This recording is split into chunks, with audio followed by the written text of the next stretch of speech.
প্রত্যেক দিনের মতো আজও চলে এলাম বন্ধুরা। আশা করি তোমরা সবাই ভালো আছো। তোমাদের ভালোবাসায় আমরাও ভালোই আছি। আজকে হচ্ছে রাখি পূর্ণিমা, শ্রাবণ মাসের পূর্ণিমা। এই পূর্ণিমাকে রাখি পূর্ণিমা হিসেবেই পালন করা হয়। আজকের দিনে প্রত্যেকটা বোনেরা ভাইদের হাতে রাখি বেঁধে দেয় এবং মিষ্টি খাওয়ায়, জামা কাপড় দেয়। বড় ভাইরা ছোট বোনেদের টাকা পয়সা দেয়, জামা কাপড় দেয়। এইভাবে রাখি বন্ধন উৎসব পালন করা হয়। যেমন ভাইফোঁটা পালন করা হয়, তেমনি রাখি বন্ধন উৎসবও পালন করা হয়।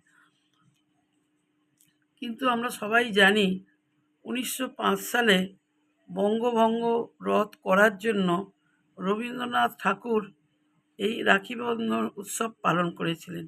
রবীন্দ্রনাথ ঠাকুরের ডাকে প্রত্যেকটা বাংলার মানুষ এগিয়ে এসেছিলেন এই বঙ্গভঙ্গ রদ আন্দোলনে।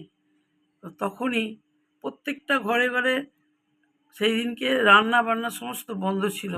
প্রতিটা মানুষ এই বঙ্গভঙ্গ আন্দোলনে যোগ দিয়েছিলেন।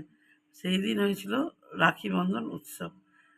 কিন্তু এটাও ঠিক, এর আগেও কিন্তু রাখি বন্ধন উৎসব হয়েছে। সেটা ছিল এক পৌরাণিক কাহিনী।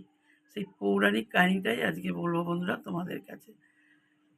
ভগবান শ্রীকৃষ্ণ যখন শিশুপালকে হত্যা করেন, সেই সময় শ্রীকৃষ্ণের হাতে আঘাত লাগে এবং আঘাতের ফলে শ্রীকৃষ্ণের সেইখান থেকে রক্তক্ষরণ হয়। তখন দ্রৌপদী শ্রীকৃষ্ণকে তো নিজের বড় ভাই ভাই মতো দেখতেন এবং দ্রৌপদীকে শ্রীকৃষ্ণ বোনের মতো ভালোবাসতেন।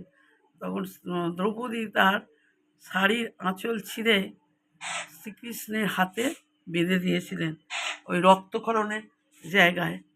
সেই রক্তক্ষরণ তখন তিনি বেঁধে দেওয়ার ফলে সেই জায়গাটা তখন তিনি আরাম বোধ করেন এবং দ্রৌপদীকে আশীর্বাদ করেছিলেন। সেই দিনটা ছিল শ্রাবণ মাসের পূর্ণিমার দিন। সেই দিনটা সেই থেকেই হয়েছিল রাখি বন্ধন উৎসব। হলো না?